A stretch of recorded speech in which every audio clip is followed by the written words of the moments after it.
আসসালামু আলাইকুম। প্রাথমিক বিজ্ঞান বিষয়ক ১০টি প্রশ্ন উত্তর পর্ব ১। সাধারণত কম্পিউটারে কোনটি নষ্ট হলে বিপ সাউন্ড দেয়? উত্তর র্যাম।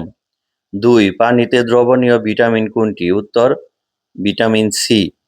৩ বায়ুমণ্ডলে শতকরা কত ভাগ কার্বন ডাই অক্সাইড বিদ্যমান? উত্তর ০.০৩ ভাগ। ৪ হিমোফিলিয়া কি রক্তব্যাধি? ৫ দেহের প্রধান সৈনিক হিসাবে কাজ করে কোনটি? উত্তর অ্যান্টিবডি। ৬ মানুষের শরীরের রক্তের গ্রুপ কয়টি? উত্তর ৪টি। ৭ ১ ইউনিট সমান কত কিলোওয়াট আওয়ার? উত্তর ১ কিলোওয়াট আওয়ার।